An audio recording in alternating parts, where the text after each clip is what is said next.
Welcome to the show of all things movie and TV. It is Let's Be Real, and today we are playing Who Will Win, What Could Win, and What Should Win. And this is for the 2024 Oscars.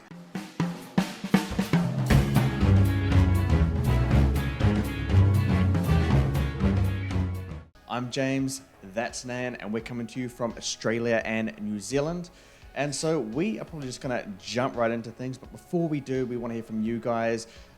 Whatever it is, just jump into our DMs, with questions, topics, ideas for what we can do through, these video podcasts that we're doing on YouTube or on anything else. Just reach out to us and who knows, we might discuss it on the show. We appreciate everyone joining us today. So without further ado, we are just going to get straight into it. And so for who will win, what could win, and what should win, it's pretty self-explanatory. We are going to say for our Oscar predictions, what will win.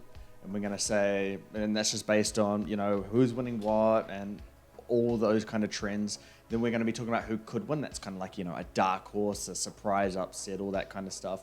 And then finally, it's what should win. And that's just basically our personal preference on what we think should be taking home that final award at the end of the day. So yeah, we're just going to jump straight into things here. And, we're going to start with the kind of lightweight categories first, and then we're going to move to the heavyweight ones, those major categories. So we'll start with Best Documentary Short. So the nominees are The ABCs of Book Banning, The Barber of Little Rock, Island in Between, The Last Repair Shop, Nine and WIPO. And so yeah, Nan, briefly, what's your will win, could win, and should win? Will win would probably be the ABCs of Book Banning, I reckon. Mm-hmm. What could win is The Last Repair Shop, and what should win. What's your vote? Would probably be the ABCs of Book Banning. Yeah, I agree with you on what will win. I think it was the ABCs of Book Banning, but Nine and WIPO, I think that could be a little surprise upset there. But it seems pretty much locked and loaded that the ABCs of Book Banning is going to be the one. In terms of what should win, the ABCs of Book Banning, I think that one should win. I mean, it goes without saying that me and you, we don't have access to see everything here, so we are a little bit biased towards the ones we have actually seen. Yeah. It's just how Oscars work, and especially being in Australia and New Zealand, we get all this kind of stuff really late. So even later for me. Just a disclaimer. Yeah, even later for Nate. Yeah, but a little disclaimer to you guys: we haven't seen everything here, but I think we've seen pretty much everything when it comes to the live action film stuff. Yeah. The next one we got is Best Animated Short. So the nominees are Letter to a Pig, 95 Senses, Our Uniform, Pachyderm, War is Over, inspired by the music of John and Yoko. So, Nan, will win, could win, should win. What I think will win is Letter to a Pig. And what could win is War is Over, inspired by music of John and Yoko. And what I think should win would be Letter to a Pig. Letter to a Pig, eh? Yeah, for that one. I haven't actually seen that one. Okay, so for mine, I'm torn. I'll say will win, I think, is War is Over, inspired by the music of John and Yoko. And then, I don't know, my dark horse candidate here, 95 Senses, I think could win. I think it could be a sneaky pick here. And that's a little bit of bias, I think, because I'm going should win for that one there. As well. That is my pick. And then I think we're on to the last true lightweight one here, and that's Best Live Action Short. So we have The After, Invincible, Night of Fortune, Red, White, and Blue, and The Wonderful Story of Henry Sugar. Nay, what are your picks?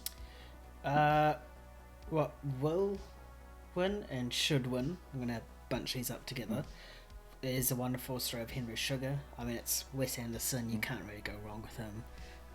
When it comes to everything, the production and stuff, and I think this is a really good short for him. He managed to nail the key aspects. What could win, however, would probably be Red, White, and Blue. I think that could be a sneaky little dark horse there. Yeah, I'm actually all my picks are the exact same as yours. From this one, I've only seen The Wonderful Story of Henry Sugar, and it was Wes Anderson's best project of last year. It's not Asteroid City. Better than his full feature. Imagine that. Yeah. But no, it was really good. The only thing that I think Red, White, and Blue as well could win, and I think it has. I'm not going to say a full chance, but it has somewhat of a. It's piqued my interest as being a legitimate contender here, just because I know that the Academy doesn't always like to reward quite renowned directors in the live action short. We've seen that happen time and time again in this category, but I don't know, maybe Wes Anderson can break the odds here, because I think he's definitely the clear front runner for the category. Yeah, okay. We'll move on to Best Original Score. So the nominees are American Fiction, Indiana Jones and the Dial of Destiny, Killers of the Flower Moon, Oppenheimer, and Poor Things. Nan, what will win, what could win, and what should win? Could and should. Gonna bunch them up together again. Is Oppenheimer. That score is stupidly fantastic. Ludwig Göransson is... I think he is like the next, like, how we always had Christopher Nolan and Hans Zimmer. I think Nolan has found his Hans Zimmer replacement. The work he did on Tenet and now on this is fantastic. It's just so gripping. The final score, I believe it's titled Destroyer of Worlds, the one that plays in the very last scene. That scene just sticks with you for the whole, like, even after the movie. And they also have key stuff like what's it called? I forgot it. Can you hear the music? That's the one. Can you hear the music? Which is by far probably the best written piece musically for that film. What could win for me would be Poor Things. The score in that is absolutely fantastic. It is not as overwhelming as Oppenheimer, but it's like a lot more subtle. It's a lot more quirky, and I think it could be the one to upset.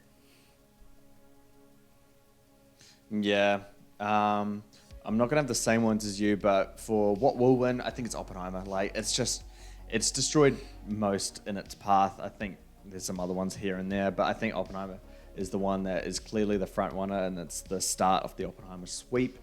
And what could win? Killers of the Flower Moon. And I'm gonna say that it's because Robbie Robertson, who composed the score, sadly passed away. And I believe this is his final thing. And I think he's a respected legend in the composing world. So it's really like the Academy's last chance to kind of honor him. But I think what Ludwig's done with Oppenheimer is going to get him over the edge with this. As for what should win, now if Spider-Verse was nominated, I would have a lot more trouble kind of deciding it. But Oppenheimer is mine as well. There's just something when Nolan collabs with any composer, like whether it's Ludwig or Hans, it just is pure magic, just seems to come out, and it hits again with Oppenheimer. And Oppenheimer's not a movie that, you don't think it would like earn kind of, one of those scores that are just so impactful, but yeah, Nolan knows the power of music and film and stuff like that. So yeah, my pick's Oppenheimer all the way for this category. All right, I'm going to go to a Best Original Song. So the nominees are What Was I Made For by Billie Eilish and Phineas, and that was in Barbie. I'm Just Ken, Mark Ronson and Andrew Wyatt for Barbie. The Fire Inside, Diane Warren for Flamin' Hot. It Never Went Away by John Basti and American Symphony. And Wazi Z, A Song for My People. Sorry if I mispronounced that. And that would be awarded to the Osage Tribal Singers, and that is from Killers of the Flower Moon. So Nan, what will win, what could win, and what should win? I think all three of those categories can be summed up in the two Barbie films. I think they have those locked. Either one of them could win, really. What I think will probably win would be What Was I Made For by Billie Eilish. For that one, it took out the Globe, so I think it's already got a good foot ahead. And then obviously the could win would be I'm Just Ken. What should win, I'm just going purely for meme purposes, is I'm Just Ken. Because that would just be absolutely hilarious seeing Ryan Gosling perform the this film at the Oscars and then him winning the Oscar for this would just be awesome. Yeah, no. For me, What Will Win, What Was I Made For by Billie Eilish and Phineas, of course. I'm pretty strong in my opinion that it will win, and that I'm Just Ken doesn't have much of a it's not going to play much of a challenge towards that. But for could win, it is going to be I'm Just Ken. If anyone's going to do the upset, it is going to be that. I just think What Was I Made For is just, it's far more pivotal to the movie of Barbie, and it just has like a entire connection to the thematics around that movie. So I think that's the clear cut favorite as well. And what should win? I want to say I'm Just Ken for the meme purposes, but if I am trying to be as objective as possible, in my opinion, it probably is What Was I Made For. It just hits it there, like that kind of peak emotional climactic part of the film, and it just has such a resonance to so much people. So I think that one probably should win. But if I'm Just Ken won, that would be hilarious. I'm already getting Ryan Gosling performing it live at the Oscars, so I've gotten everything I need from that song. I don't want to hear that song ever again after the Oscars. Oh, you will? That is a good way to go. No. Unless it's for Barbie too. No. All right. Best production design. So the nominees are Barbie, Killers of the Flower Moon, Napoleon, Oppenheimer, and Poor Things. So Nan, what are your picks? This is a really tough one, and I think it's quite competitive as well. All of those films are fantastic. What I think will win is Poor Things. Just the detailing in that film is like fantastic. I mean, you know, the way that windows are shaped in a certain building and what that building represents is just, it's just so smart that you wouldn't think of, but like when you get told it, you're just like, holy shit, that's so good. What could win for me would be Barbie. I mean, it ran the world out of pink paint. I mean, what more do you want? Everything in Barbie Land looked like, you know, Barbie Land to look everything Barbie. Unfortunately, I think the part where it would drop a bit for me in that film would be when they go into the real world, just because it looks so, you know, generic. But everything in Barbie Land is fantastic. And what I think should win is Poor Things. Yeah, no, good picks. I'm gonna be the exact same here with this one. And what will win? I don't know. It's gonna be closer. It could be anyone's at this point. Both have such compelling cases, and so this will win and could win. They're just so close. Poor Things and Barbie. I think Poor Things will take the win at the end of the day. It might be its only win, depending on what the Best Actress category gives us. So I think Poor Things needs to, or is going to win an Oscar, just because it's been nominated for 11 things. And it's really kind of split this award season right down the middle when it comes to production design with Barbie. And just the lack of Barbie in these Oscar nominations, I think it doesn't play too well into its favor. So I think Poor Things for the win. Barbie, I think, is fantastic. But you are right. And so when it comes to my should win, I would go Poor Things. It's just, with Barbie, when they go into the real world, everything around the characters becomes kind of boring and dull and no longer interesting. But Poor Things just keeps it interesting throughout the entirety of that movie, at least from the art direction at least. So, completely in agreement with you on that one. All right, Best Visual Effects. Quite a controversial category, this one. So the nominees are The Creator, Godzilla Minus One, Guardians of the Galaxy Volume 3, Mission Impossible Dead Reckoning Part 1, and Napoleon. So Nan, what will win, what could win, and what should win?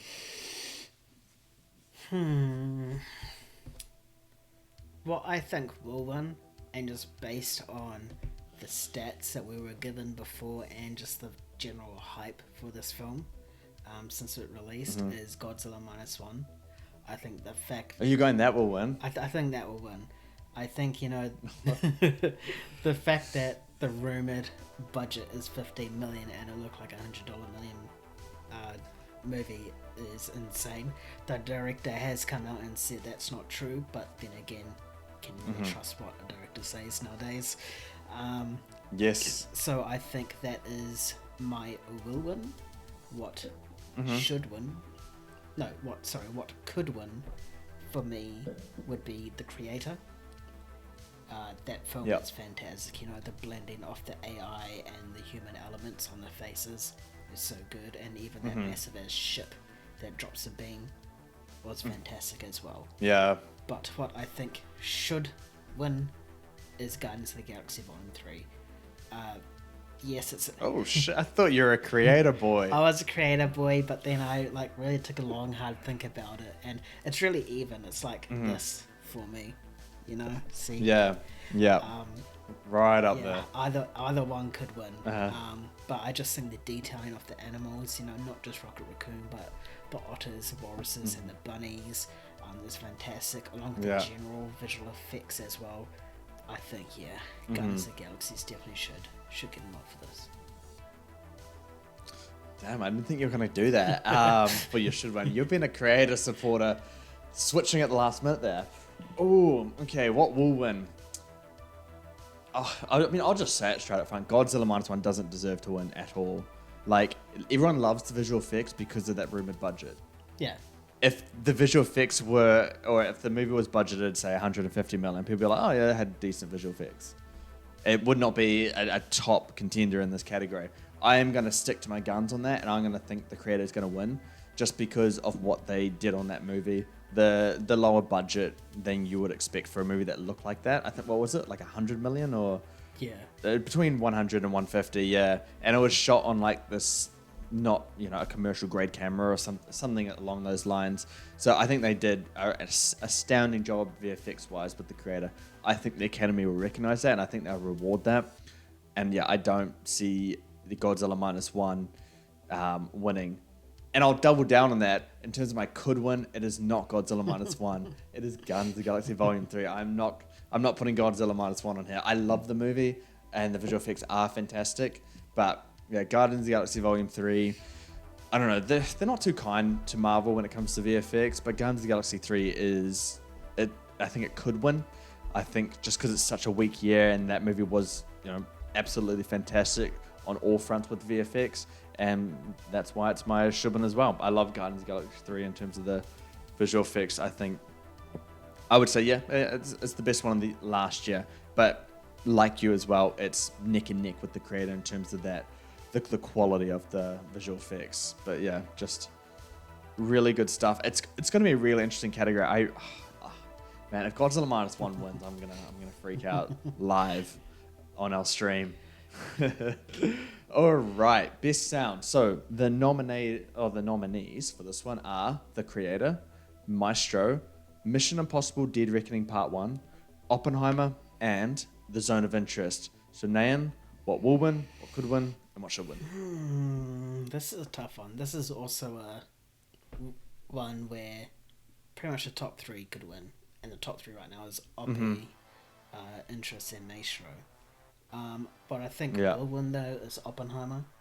I just think the sound in it is fantastic. You know, the whole like little cuts to the, I assume it's atoms, you know, to the bomb dropping off, and stuff like that is great. Yeah. What I think could win would be The Zone of Interest. The sound in that is so minimal, but it's so impactful. It's really hard to describe in words. Like, anyone that sees it knows what I mean and what I'm trying to come from.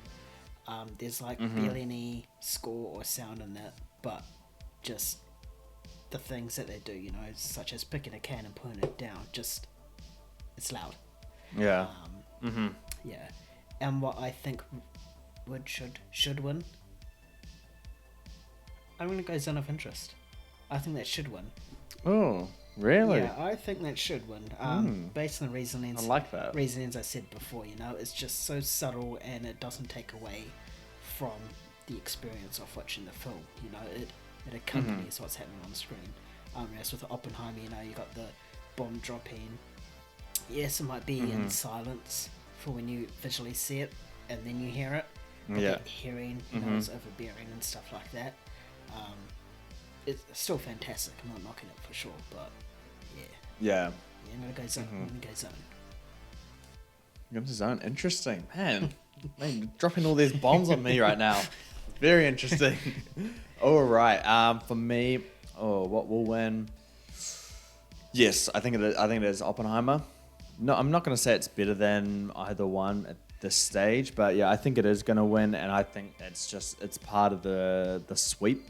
But yeah, I mean the sound editing in that, I think it's just incredible, and they just really build a soundscape in a film that doesn't quite demand that level of like care towards the sound of that film. So I think it just does a really good job, even outside of just the bomb dropping.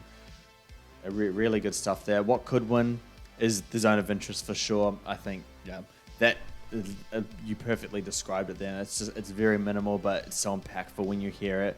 I remember when I was watching it, my partner was like, "Oh my god, the sound is just really good here, like for this movie," and like since she said that, I immediately knew it could sound. But in terms of what should win, it's got to be Oppenheimer for me. These ones all provide something interesting, but I think Oppenheimer is the more well-rounded one here out of all of them. Just gives us a little bit of everything, while Maestro's more in terms of sound mixing is where it really thrives. But yeah, everything else, I think Oppenheimer is the one that kind of thrives. All right, moving on now to Best Hair and Makeup. So the nominees are Golda, my voice cracked there. Maestro, Oppenheimer, Poor Things, and Society of the Snow.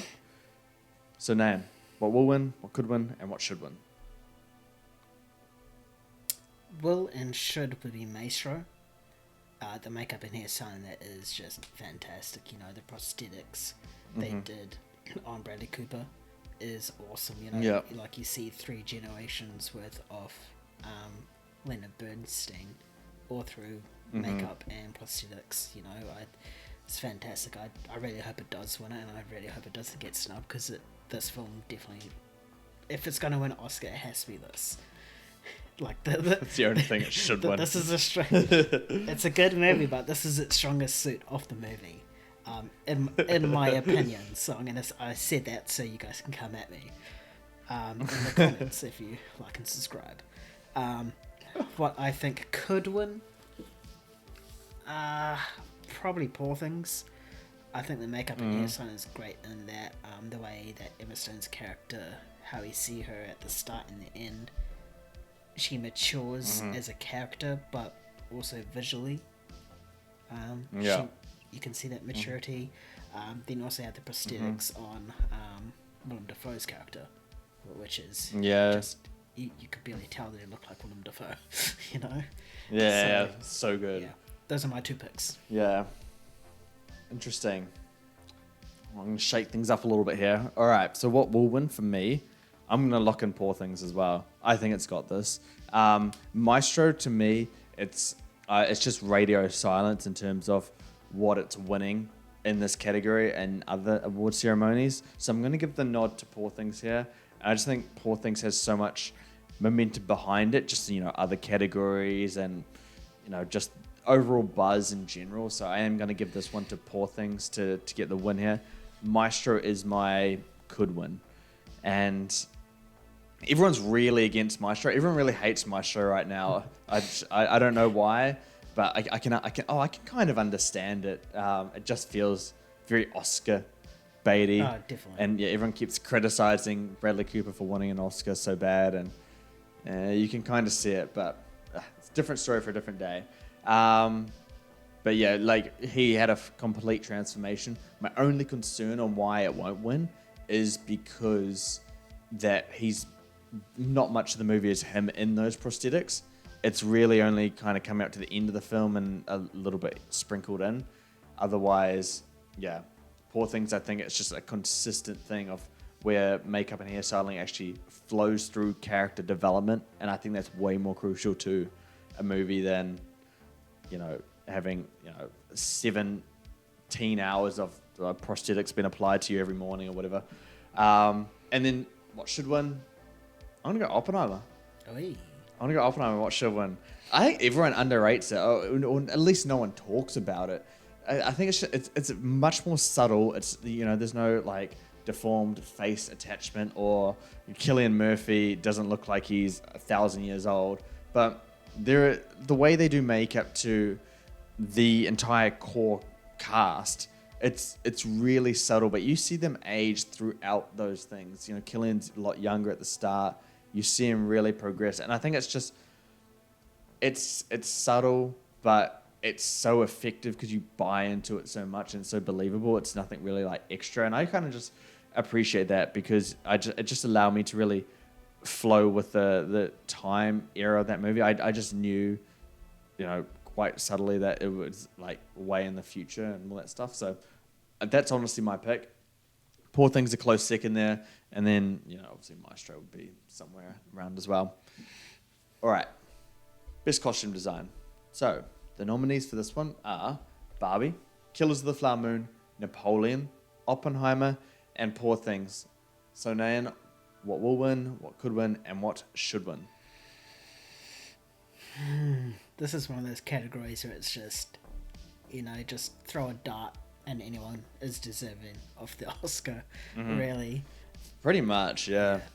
What I think will win is Poor Things.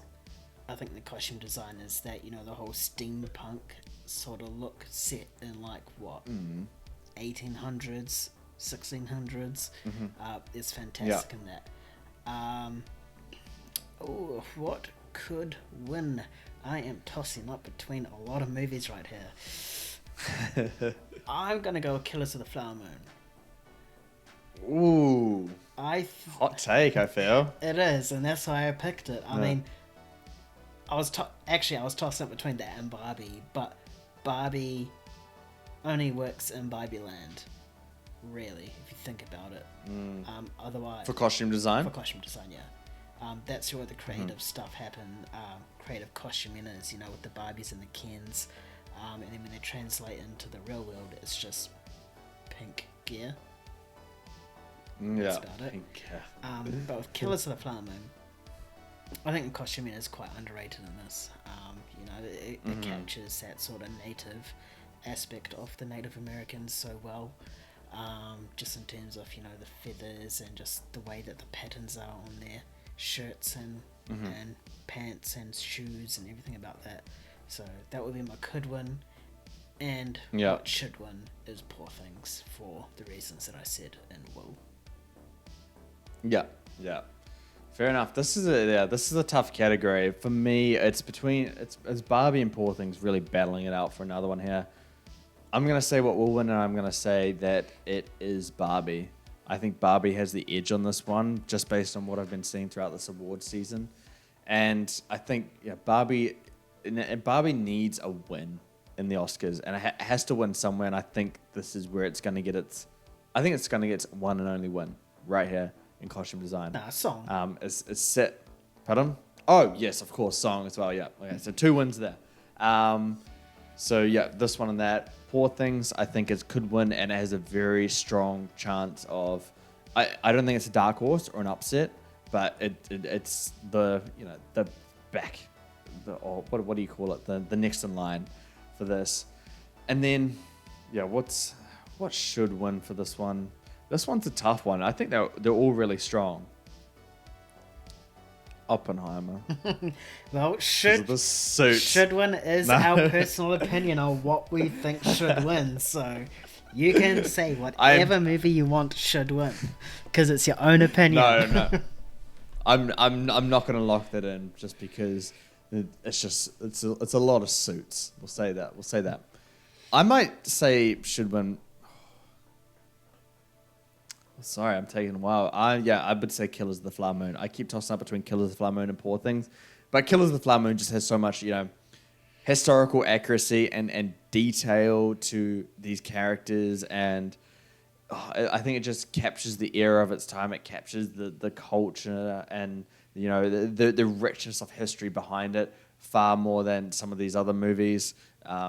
Looking at you, Napoleon. So Killers of the Flower Moon would be my pick. But I think this is between Barbie and Poor Things. I don't have much doubt about that. All right, we're going to move on to Best Editing now. And so the nominees for Best Editing are Anatomy of a Fall, The Holdovers, Killers of the Flower Moon, Oppenheimer, and Poor Things. So, Nan, will win, could win, should win. This is like even tougher than the previous category. Oh. Because any one of these films, these 5 films, deserves it. Like, I wouldn't be mad if anyone won. But what I think will win is... What's... Pardon? Well, yeah, no, I was just going to say, ask what's going to win. What will win is probably Oppenheimer. I think the way that it balances, in that terms, the past, present, and future of that period was so fantastic. It cut between all 3 time periods so seamlessly, and it just worked into a fantastic film. What could win is Killers of the Flower Moon. Made a 3-hour plus movie feel like a 2-hour plus movie, and that is very, very rare these days.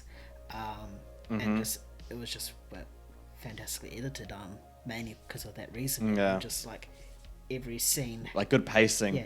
Every scene had its purpose, and every scene held its length and time for that scene perfectly. Like it wasn't overbearing or anything like that.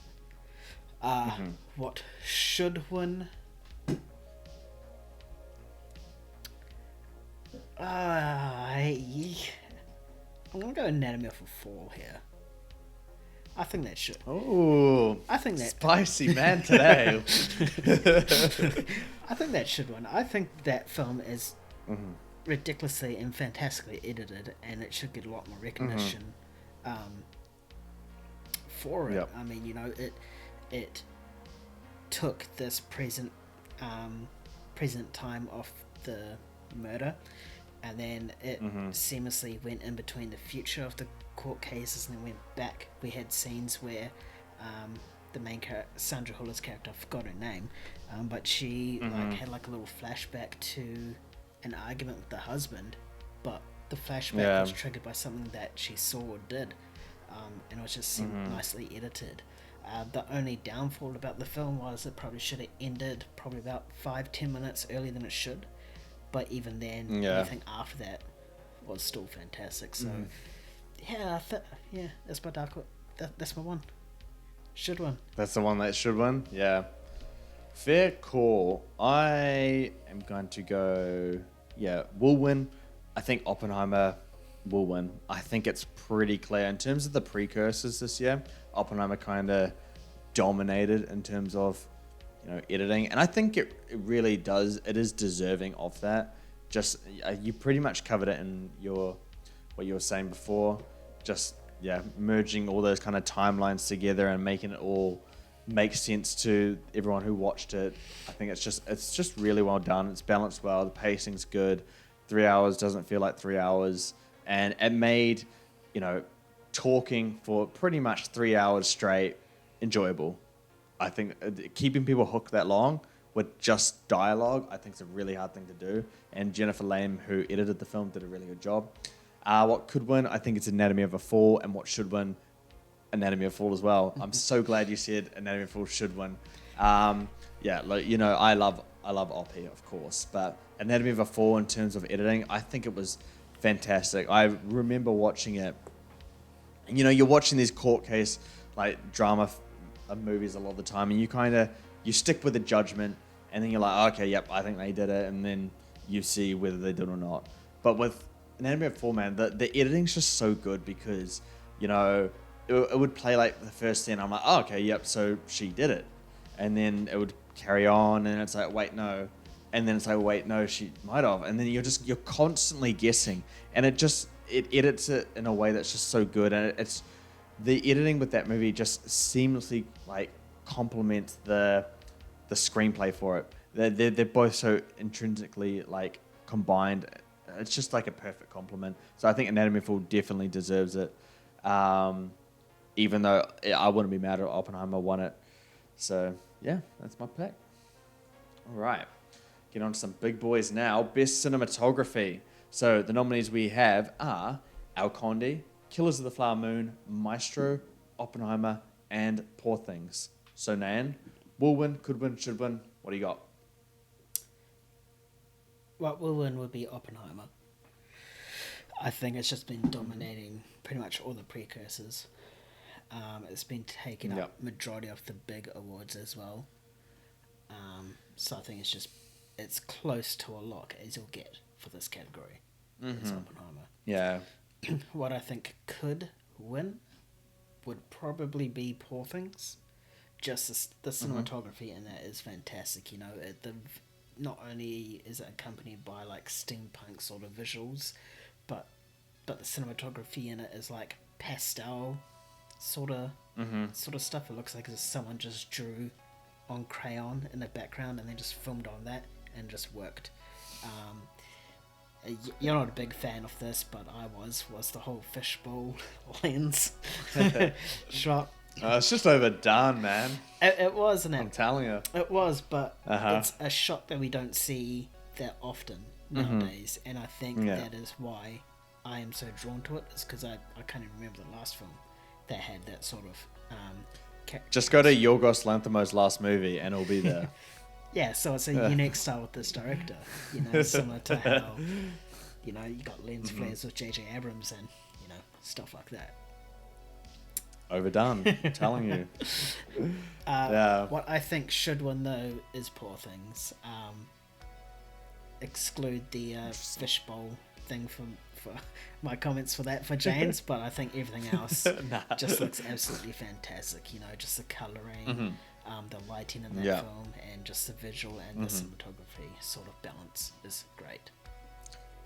Yeah, no, for sure, I can't critique you on that. The Poor Things cinematography is it's outstanding all the way.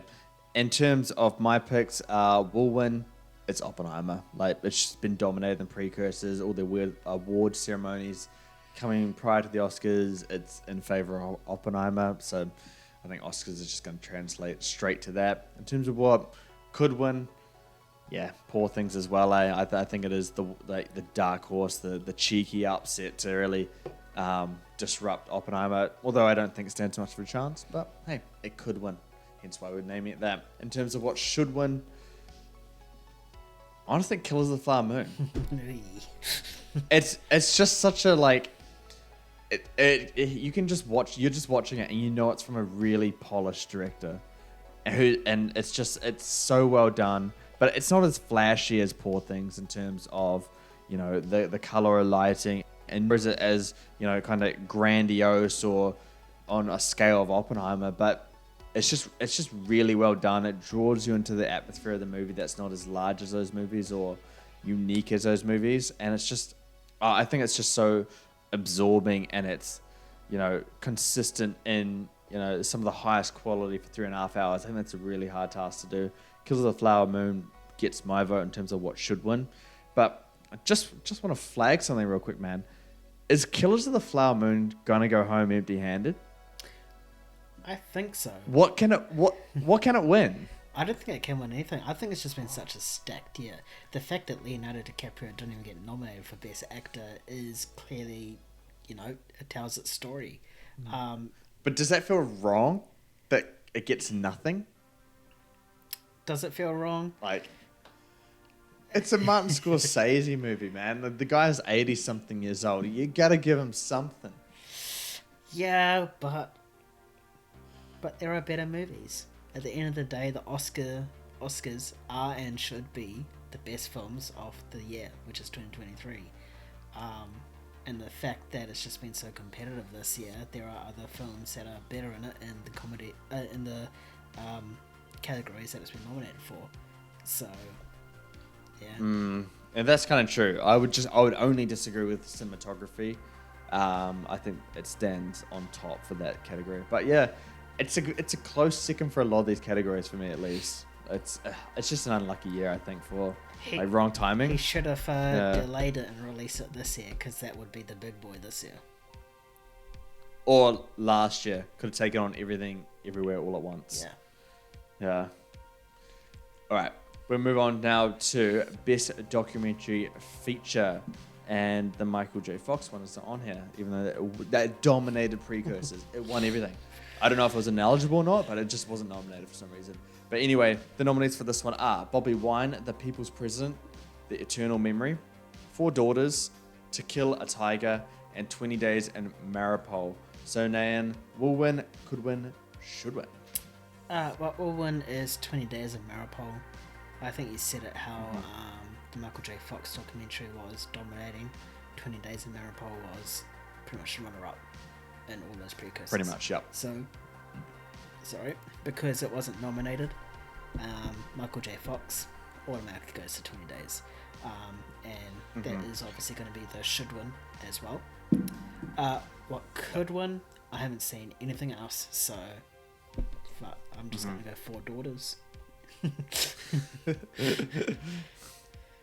Yeah. So what one should win? Did you say? 20 Days. 20 Days. 20 Days, right. Okay, cool. And then Four Daughters could win, is what you're thinking? Yeah. Just based on not what I've... Because I haven't seen it, but just based on what I've heard. Yeah. It was a really interesting nomination selection because there was other stuff like Beyond Utopia. I would have given some consideration to, and Kokomo City I heard good stuff about as well. And American Symphony was another one tracking very high, which actually got nominated for Best Original Song, but it's not in the documentary feature area. So it's a weird category now, but it does open up everything for 20 Days of Maripol to take the win. Easy win for this one, honestly. And yeah, I think Four Daughters is that runner-up person, or not person, but runner-up film to actually kind of sneak in there if it gets a chance. But yeah, I think 20 Days of Maripol has kind of locked this up now because of those other movies I mentioned are not in the running. In terms of what should win, 20 Days of Maripol, it's the only one I've seen from this, and I think so it's obviously the one I think should win. But yeah, the Michael J. Fox one, I'm sad that didn't get nominated. There's actually a couple of good documentaries this year, so shout out to that category. For sure. All right. We are going to move on now to Best Animated Feature. So, the nominees for this one are The Boy and the Heron, Elemental, Nimona, Robot Dreams, and Spider-Man Across the Spider-Verse. They actually got nominated for this one, but not score, which I'm still so salty about. But anyway, Nan, who will win, what should win, and what could win? I got the order wrong there, but yeah. This is also another tough category, and not because every single film is deserving. No, it's because there's only two films finding out, and then it's Across the Spider-Verse and The Boy and the Heron. Yeah. What I think will win is Across the Spider-Verse. I think it didn't dominate all of the Precursors, but you know it had the lead at the end of that, and could win is going to be The Boy and the Heron, obviously, and what I think should win is a tough one. It's a really tough one. On who should win? Who should win? Because I forgot the director's name for Boy and Heron. Hayao Miyazaki or something like that. Never won an Oscar, but every single film that he has directed has been fantastic, and this is quite possibly his last chance to win one, so he could just get given that. But Across the Spider... Has he not won before? I'm actually not sure. I'm pretty sure he hasn't. I think if it was going to be one, it would be Spirited Away. But for sure, yeah, that movie's... But I'm not sure. Movie's good. We'll look into my comment after that. Oh no, he has won one Oscar. Oh, he has? He has won one. Okay, so this could be his last chance to win another Oscar then, so to speak. But then Spider-Man Across the Spider-Verse, it is a fantastic film. It set up the third one and picked up off the first one so nicely and seamlessly. That last like half an hour, 45 minutes, we were talking to each other when we walked out of that movie, that we were just sweating of how intense and how gripping it was. So that will be my should win, is Spider-Verse. Should win. All right. This one's tough, even for my should one as well. It's Like, so tough, eh? it is tough, yeah. All right, what will win? I'm gonna go Boy and the Heron. I feel like that's more suited to the Academy, and because Into the Spider-Verse won, so Academy members who voted in this category are familiar with that style. So in terms of animation, the animation itself, it's not going to be like, whoa, this is crazy and unique and new, even though it did bring some new stuff to the game, of course. But it's not going to be as shocking to them, and it continues the story, and it ends on a cliffhanger. I don't know how that's going to, go with Academy voters in terms of an entire film. So I think The Boy and the Heron takes it.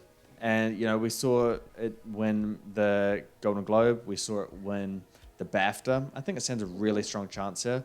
But yeah, your dark horse candidate is... I'm gonna be a little bit spicy in this category. Nimona? I knew it.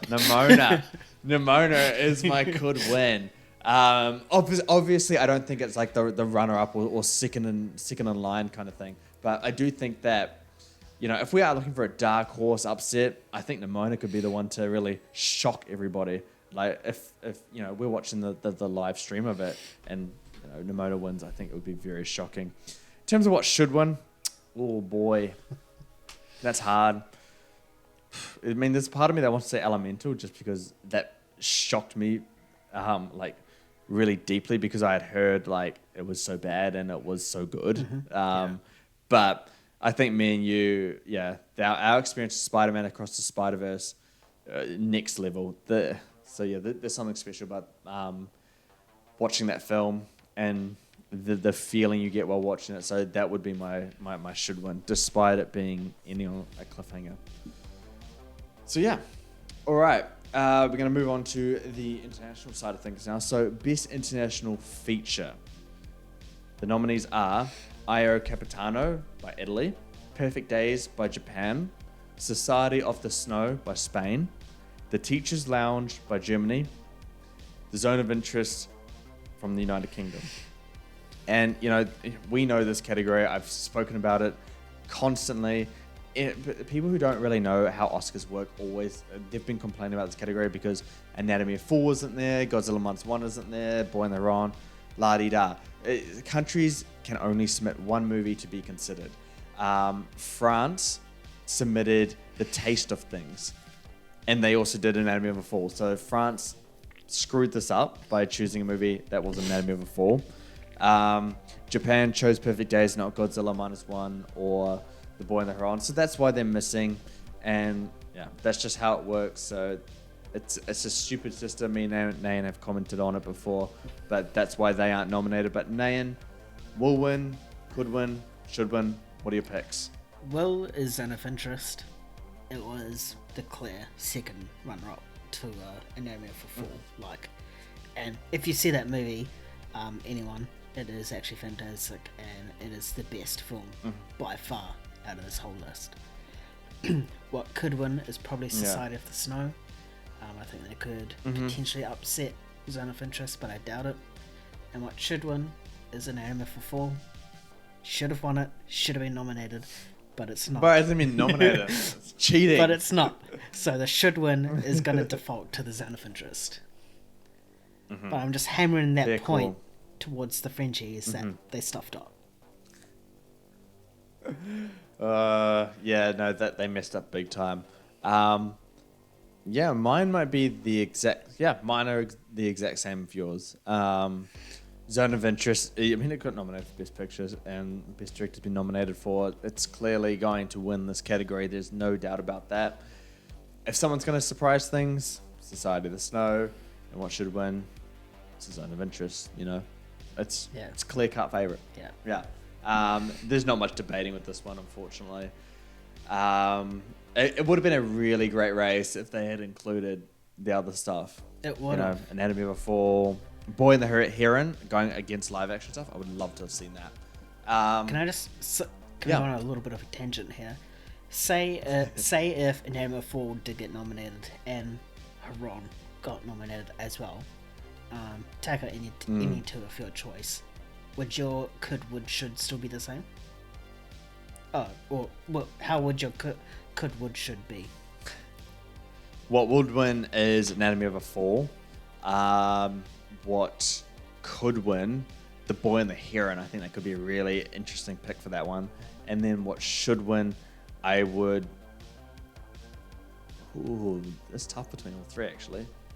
I'd probably stay with Anatomy of a Fall. That movie's just really grown on me so much since I saw it. So yeah, those would be my three picks. What about you?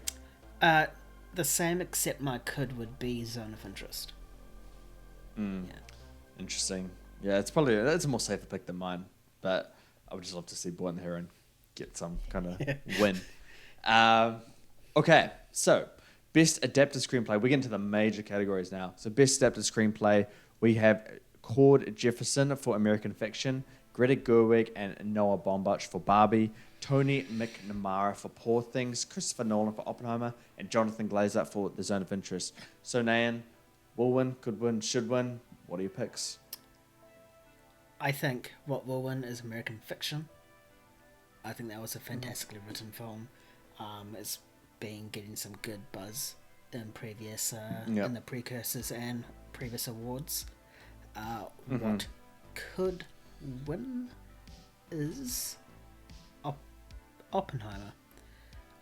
Yeah, that was just a fantastic script. You know, the fact that it was a 3-hour long biopic on a guy trying to make a bomb, and then the bomb dropping, and then still having like an hour and a half of just pure dialogue after that, and still be so gripping is just fantastic. So yeah, it's just unbelievable how Christopher Nolan was able to do that, and the writers as well.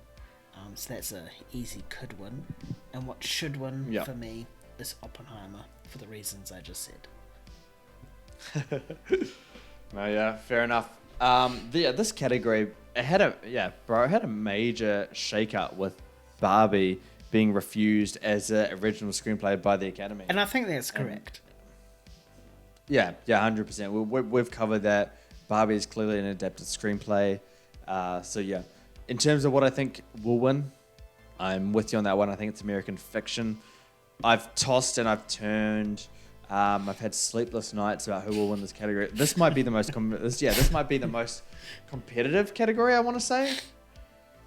It's up there with one of the most for sure. But I don't know who to pick between them. But I'm going to lock in American Fiction, and I'm giving it the tiniest of edges for this one because the film is about writing, and I think that alone, I think, will just persuade some of those extra voters to lean towards that, alongside the fact that it's very thematically driven and the characters are really well done. I think it's an excellently written film.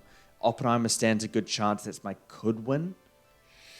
I'm gonna lock that as my could. That's my could win, and that is because if the Academy love Oppenheimer this much, it's going to go for the full sweep here. Adapted screenplay is, a major category. So Oppenheimer has a really strong chance to sweep in a couple nights and get at least 7-8 categories. I think it might be the night. And my mind might change when we see Oppenheimer kind of winning categories that we didn't think. But yeah, that's my good one. It stands a good chance, but I don't think it's as good as American Fiction, and that's why American Fiction is my should win, because the movie's, it's a screenplay-driven film. The beauty of that movie and the complexity is all in the writing. And obviously, I think the performances by Jeffrey Wright as well, really, really good stuff, but that's what makes that movie as good as it is. Without the screenplay, it's not an Oscar nominee at all. I think it's the strongest feature and it should win. So, yeah. Tough luck for Barbie missing out on that category, though, because it would have stood more of a chance in the original screenplay, which is the category we are going to cover now. So, for Best Original Screenplay, the nominees were Justine Triet and Arthur Harari for Anatomy of a Fall, David Hemmingson for The Holdovers, Bradley Cooper and Josh Singer for Maestro, Sammy Birch for May December, and Celine Song for Past Lives. in what seems to be the most stacked category of all time. Nan, who will win, could win, and should win for you? What will win for me? Mm-hmm. Oh man, this is a tough one. God damn. It's hard. Okay, what I think will win is going to be Holdovers. That is a fantastically written film. Oof. You know, Mm-hmm. it was based on majority of it dialogue, and just the banter between Giamatti's character and Cessa's character is just enough alone to get that nod. What could win Yeah. is Anatomy of a Fall. Mm-hmm. But then also think Past Lives could possibly sneak in there, but very low. That would be interesting. It would be. Because those are the three out of the ones you said. Oh, but then this made December as well. God damn. No, okay, yeah. No. Could win is Anatomy of a Fall. It's a, you know, it's an amazing film. A court case drama that is just suspenseful, that just has you guessing throughout the entire runtime. Yeah, it should have been nominated for international feature for sure. And what I think should win for me personally. Oh. I'm looking at May December, and I know I didn't enjoy the film, but I can appreciate the film. The writing. The writing. What I think should win. Yeah, I'm gonna go May December for this one. You're going to go May, December. That's what I think. And man, you're spicy today. What the hell? I would never predict that. I thought you were going to go the Holdovers or something. I was looking at that, but then my eye caught May December, and I just thought about the writing, and mainly just that dialogue of Natalie Portman, in front of the mirror. You know, like the most people will take away from that scene is the acting, but if you actually just put your hand over your eyes and just listen, you know, like the dialogue is so impactful and amazing. So yeah, I don't like the film. I'm going to say that right now. I did not like May December, but I do appreciate that it is a good film, and that would be my should win. Ugh. I'm glad you said that. In terms of what will win for me, Anatomy of a Fall, we saw the Holdovers kind of dominate in this category, but then out of nowhere, Anatomy of a Fall just started to get those major award ceremony wins from, you know, I forgot the exact ones, but it just started to really get the momentum kind of out of nowhere, and I think that will take the win at the end of the day. But then, you know, the Holdovers is still that close second, that kind of dark horse, even though I think it's safe to say Anatomy of a Fall now. But the Holdovers, I think, really strong candidate to get the upset here, so I think that could win as well. In terms of what should win, thank God Nayan said it for me. May, December. My God, bro. Why does the Academy hate this movie? Bro, Charles Melton, not nominated. Julianne Moore, not nominated. America Ferrera was nominated, but not Julianne Moore. It is. Annette Bening for Best Actress, no Natalie Portman. I don't understand what the hell they saw, or even if they watched the movie. But May, December, man, it's fantastic. I don't mind it not being nominated for Best Picture or Best Director, but those acting, the acting's just so good in the movie, and the screenplay. Those elements are the best things. But yeah, these movies, except for Maestro, funnily enough, are all fantastic on a screenplay level. I don't even know why Maestro's nominated, if I'm being completely honest. I thought screenplay the worst attributes of that film, just because it was so unfocused in terms of what it wanted to say and what it was kind of covering of Leonard Bernstein's life.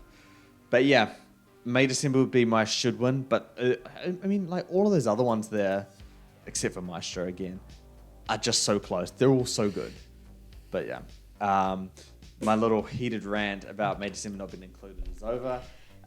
It's nice to see that you guys heard it publicly now, because I've been hearing it privately for so goddamn long. yeah, I've been freaking out in front of Nan, so now everyone gets to know my absolute anger towards this. All right, we have to move on now. So, Best Supporting Actor. The nominees are Sterling K. Brown in American Fiction, Robert De Niro in Killers of the Flower Moon, Robert Downey Jr. in Oppenheimer, Ryan Gosling in Barbie, and Mark Ruffalo in Poor Things. Nayan, will win, could win, should win. What are your picks? Will and should is Robert Downey Jr. Career turn right here. He is stepping away from the stereotypical, Iron Man portrayal, and he is now going to the next chapter of his acting career, which is more serious sort of roles. What a fantastic way to take that first step in a Christopher Nolan film. What a fantastic way to take that first step in pretty much the front runner, like bet your house on this, that he's going to win. Because he's going to get an Oscar come Monday and Sunday for you guys up north. So that is my will and should. What could win for me? I don't think it's Ryan Gosling. I'm saying that now. I think it's Mark Ruffalo. I think he was... Man, so against. I think he was stupidly fantastic in that. Like, if it wasn't Emma Stone taking the spotlight, it's Mark Ruffalo. Yeah. He was just great. The way his character transformed, similar to Emma Stone's, except completely different. Mark Ruffalo's character started here, and by the time the film ended, he was down here. And just the way that progression happened was awesome to see, and Mark Ruffalo just encaptured that character so well. Yeah. Well, I'm just trying to think about my should win, but we'll start off with the very obvious, as Nan covered. Bet your house on it. Robert Downey Jr. is going to win his Oscar. In terms of, the second act of a career, Robert Downey Jr., he moves from the most successful franchise in film history to winning an Oscar straight off the bat. If you've forgotten about Dr. Dolittle, just don't remember it, even though I just did remind you. We're all forgetting about that movie, including him. But yeah, the greatest second act of a career. I will continue to say that. And yeah, I think he's going to win. I'd probably not bet your house on it, actually. There's other stronger categories out there that are more locks, in my opinion. But yeah, he's going to win. In terms of who could win, it's Ryan Gosling, dude. You have to come to that conclusion. You may not agree with that, but I think Ryan Gosling, I think he might just have the... I don't know. It would be just a cheeky upset, and I'd just love to see. It'd just be hilarious. It would be memed to days. 100%. His face, his reaction, all that stuff. But yeah, no, I think he is going to be he would be the clear upset if it were to happen. But I don't think it is. I just don't think the odds are in his favor for this one. In terms of what should win, I don't even know why Sterling K. Brown's even nominated. He's in the movie for maybe 5 minutes. There is clearly a lot better supporting actor performances out there. That's a really bizarre one.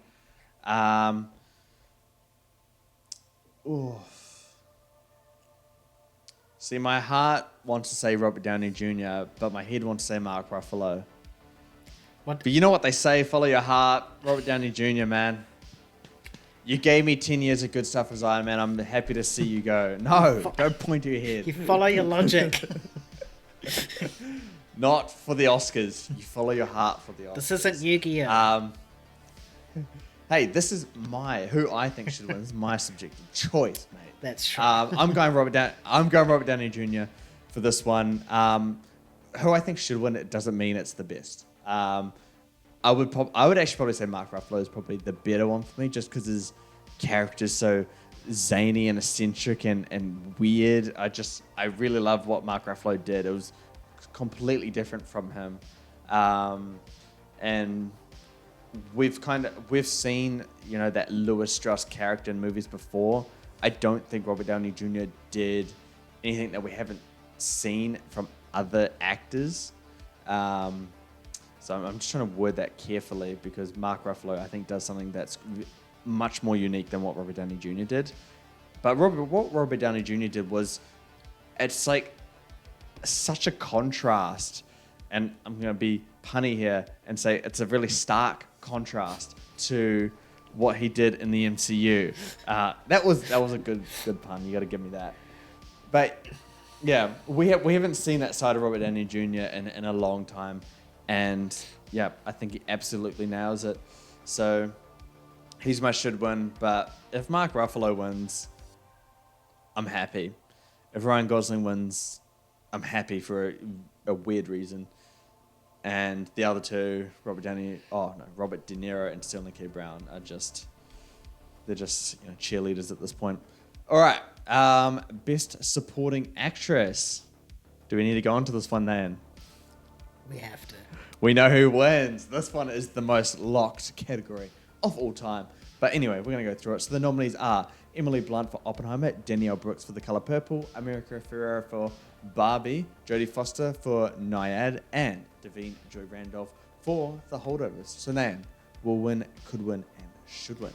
What are your picks? What will win is Davine Joy Randolph. Bet your house, bet your kids, bet your cars, spoon, knives, forks, whatever has dollar value, put it all on this, you'd win.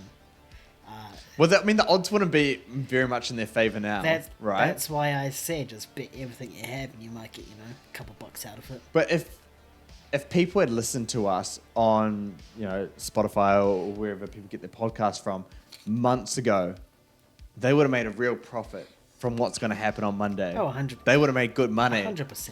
Definitely. They might be able to buy a house if they did listen to us back then. I wish I did, because I might... You're listening to us now, yeah. Yeah. They should have been listening, but next year. But Davine Joy Randolph has dominated everything. Precursors, major film awards. She is just guaranteed to win it. There is no could in this situation, because she is the could and she is the will. The only should is what I think should win is Danielle Brooks, because I think she gave a more better performance and a more complete performance and a more emotional performance than Davine Joy Randolph. Davine Joy Randolph was fantastic, but we only saw little bits and moments, whereas Danielle Brooks, we saw her character, just be like so confident to get completely broken down to back that confidence, and the way that she acted that was just fantastic. So I'm a little bit salty because I've always been on the Danielle Brooks bandwagon for not even a bandwagon, or the wagon, just a wagon for this. the wagon. So I'm a little bit salty, and if you listen to our previous podcast, you'll just hear whenever Davine Joy Randolph wins, it's just big sigh coming out of my mouth. So yeah, but Davine Joy Randolph, bet everything you have on that. Might be a little bit too late now. You're not going to make much now, but you should have listened to us beforehand. But yeah, no. So, okay, let me propose a scenario to you. Any sneaky dark horse, who would it be? Who could be the potential one to come in here and, cause one of the biggest shocks in Oscar history? Who would it be, you think? I can't say it, but I'm just going to say Danielle Brooks. Danielle Brooks. Yeah. But yeah, no, as Nan said, this one's one of the clearest locks you'll ever see in terms of an Oscar category. Davine Joy Randolph won basically nearly every precursor and then won all the major awards as well. So, I mean, everything points towards her winning, so she is who will win. In terms of, I'm going to skip straight to what should win. I'll come back to the could win. But anyway, what should win? I agree completely with Nan with this one. Just because, I think Danielle Brooks just has a lot more to offer with her performance. I'm not saying Danielle Brooks is better, but she's given a lot more material to work with, and that character has a complete arc and complete change and all this development. While Davine Joy Randolph's character in Holdovers, she just doesn't have enough to do to really allow me to be fully sold on her winning this category, despite how great she is in her moments. In terms of what could be, what could win? Emily Blunt, Oppenheimer. She's won absolutely nothing. I know it. I see Nan's face right there. But the Oppenheimer sweep is real. It's coming. And I think it skips Best Supporting Actress. But if the sweep is that strong, man, Emily Blunt could 0.001% chance to win this category. I would put my money on her if there had to be a dark horse contender here, just because of the Oppenheimer suite, not because of, you know, what we think is the better or what we've seen in terms of precursors and stuff like that. But that's enough rambling about Best Supporting Actress. We went on far too long for a category that's already basically predetermined. This one gets a little bit interesting though. Best Actor now. So the nominees are Bradley Cooper for Maestro, Coleman Domingo for Rustin, Paul Giamatti for The Holdovers, Cillian Murphy for Oppenheimer, and Jeffrey Wright for American Fiction. So, man, will win, could win, should win. What you got? What will win is Cillian Murphy. He's been dominating quite a bit of the precursors and pretty much almost everything of the major awards this year as well. Mm-hmm. So I think he's as close to a lock, not quite a lock, but as close to a lock as you'll get. Cillian picking that up. What could win is Paul Giamatti. He was fantastic in that. And what I think should win is Paul Giamatti, because he is fantastic in that. The way his character turns from, you know, this aggressive, arrogant, stuck in his way teacher to being a lot more compassionate. And I've said it before in previous podcasts, if that lazy eye of his, if he did that himself, he deserves the world and so much more. That lazy eye should give him this Oscar. 100%. All right, and so what should win? Giamatti. Sorry, that was my should win. Oh. Yeah. Should win, and could win is Giamatti as well? Yep. Okay, yep. Okay, sorry. Yes. No, you're right. That lazy eye, man. If that is real... We need it confirmed. An interviewer, anyone on the red carpet, this is your task. You ask him that question. We need to know. We just need to know if he did that himself, because if he did do that lazy eye intentionally and controlled it, I don't know how you would do that. But if he did do that, he deserves Best Actor for the next 10 years. No one stands a chance. Ugh. Otherwise, I will walk up on stage and I'll slap somebody if he doesn't win for that. Okay. Will win. Will win. Yeah, I'm going to say Cillian Murphy as well. I want to say Giamatti, but I think Cillian is not a lock. I think Paul Giamatti can definitely surprise, but Cillian Murphy, I think's got this, and it's because of those the major ones. We saw they split the Golden Globe, Giamatti and Cillian Murphy, based on genre, and then Paul Giamatti got the Critics' Choice. I'm like, okay, Giamatti I think might have the upper hand here, but then Cillian Murphy got the BAFTA, and then he got the SAG, and the SAG kind of concluded it for me. Like, okay, Cillian Murphy's got this now. I think he has it, but there's always that one or two surprise categories where something very unexpected can come around. It always happens. I think Best Actor might be one of those ones where Paul Giamatti actually surprises here. I think he's a very, very strong could win. I mean, we'll have to see how that goes. Just the performance is something that the Academy really adores. So, yeah. And in terms of should win, yeah, I'm with you with Paul Giamatti. It's just him, just such a, really nuanced and complex portrayal of a really real, grounded character. Yeah, so I'm going to go that, even though I'd be really happy if Cillian Murphy won for it. All right, we're going to move on now. We're going to get into our final three categories now. So this is where things get interesting as well. Best Actress, one of the most stacked categories I think I've ever seen in the Oscars, because this year provided some goodies. Oh, but Natalie Portman wasn't nominated, so it wasn't as good as it could have been. Neither was Margot Robbie. So, hey, look, great stuff going on.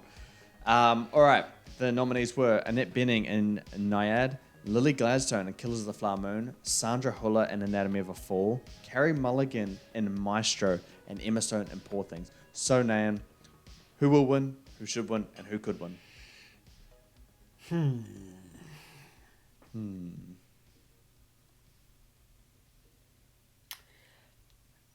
Who will win? I am going to say Emma Stone. She is the leading actress. Lily Gladstone's not. She's a supporting. Yeah. I'm going to say Emma Stone. She took out the was it the BAFTA and also on the Golden Globes, but that's because they split it. She got the Critics' Choice as well. And Critics' Choice, thank you. So yeah, and just I said it in our review, just head over to Spotify and give that review a listen, but she was fantastic in that, you know, just the way that she progressed her character from start to end was amazing, from immaturity to maturity within the space of 2.5 hours, where nothing felt so forced, is fantastic. So she deserves this Oscar. What could win?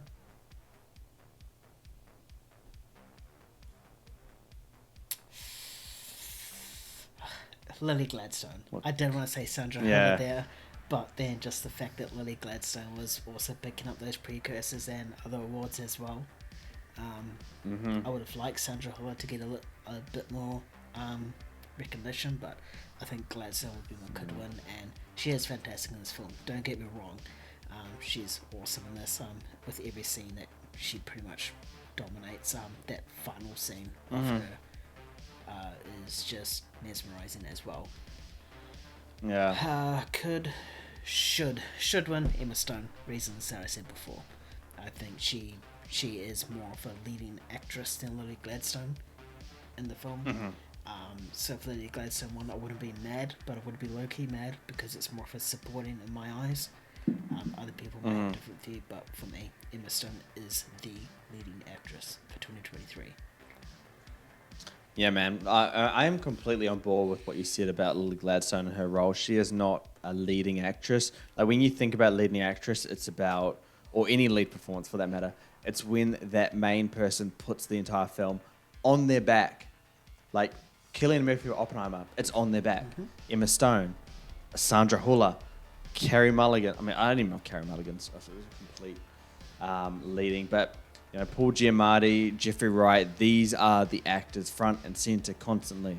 And I don't know if Lily Gladstone falls under that criteria, but I am like you as well. I would not be mad if she did. I think she put on an astounding performance. I would have loved to have seen her placed in the supporting actress role, because that's where she would... I would really adore for her to be in that category so she could win it, because I think she would absolutely deserve it if she was in that category, but she's not for the... So in terms of what will win him, I am going to go Lily Gladstone, and it's because of the SAG win. I know Emma Stone started to trend ahead a bit ahead of Lily Gladstone at some point, but that SAG win, I think, it was the nail in the coffin for me. And so when we were talking earlier in our podcast on what Killers of the Flower Moon can win, I think it's this category. I think it might be this category that gets the win. And, you know, I think there's a historical significance to Lily Gladstone winning over Emma Stone.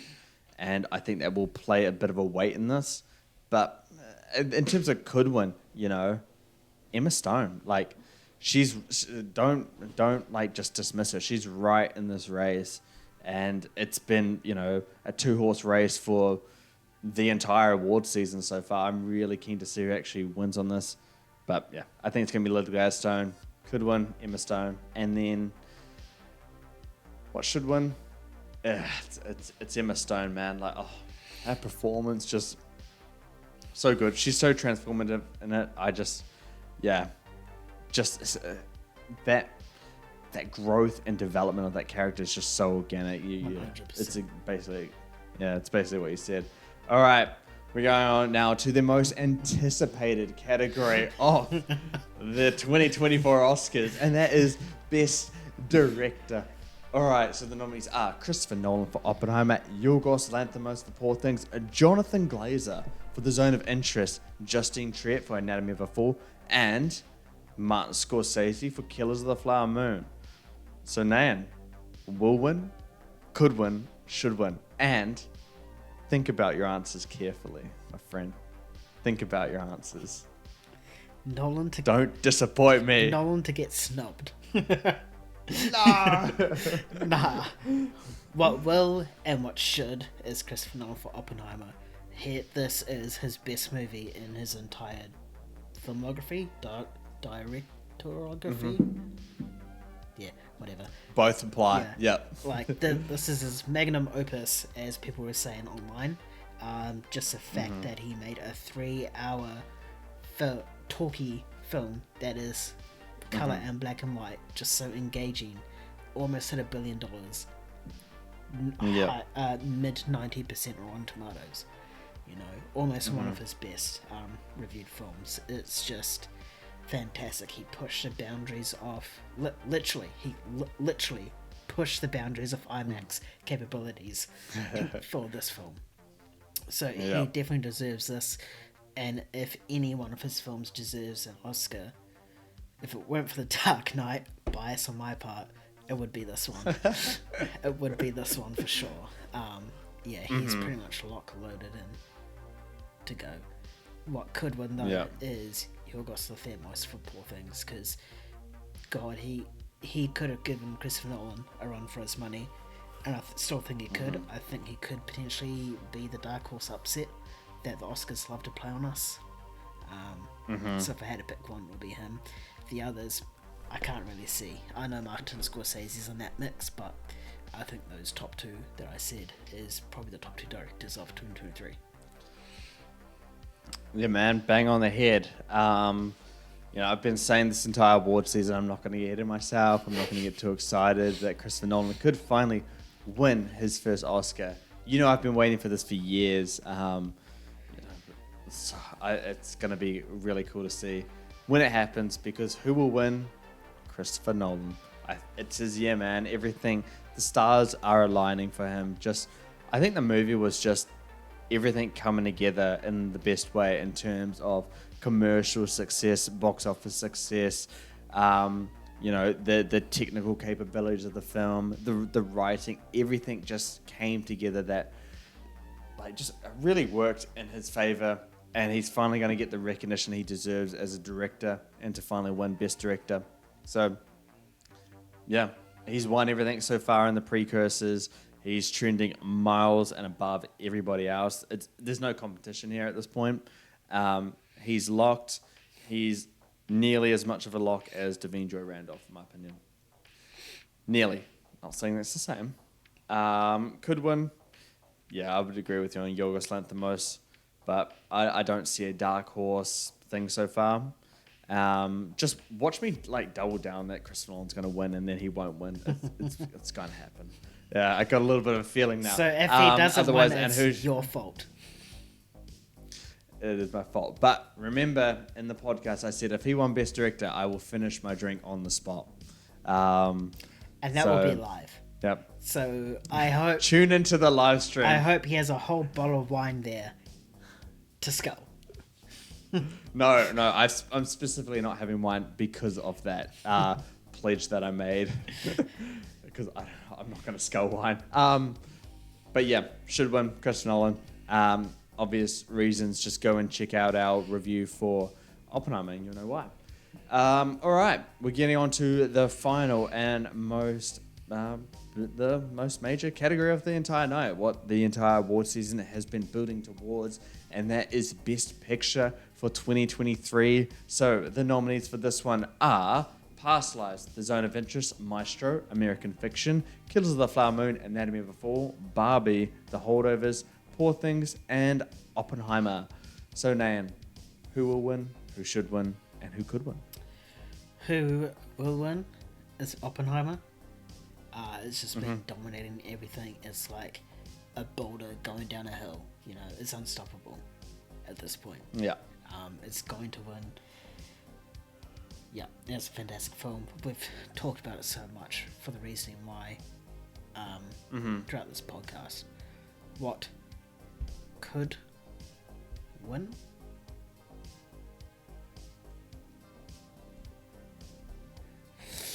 I have to give one answer. Hey. Huh? Yep, just one. I'm going to go Holdovers. I think that film is interesting. Is underappreciated for what it did. One of the major things that it did is introduce a new actor to the world, and that Dominic Sessa, and that actor was so fantastic that he should have been nominated. I'm not saying for an Oscar, but just for any award, rather than the best upcoming actor who he seemed to get nominated in that, but nothing in like any best supporting actor roles. Yeah, because he was a fantastic actor. Like, just his character was fantastic in that. I think all the performances, you know, you got Devine, Giamatti and Sessa, them three alone carried this dialogue-heavy film and made it so entertaining. Yeah. We laughed. Some people may have cried.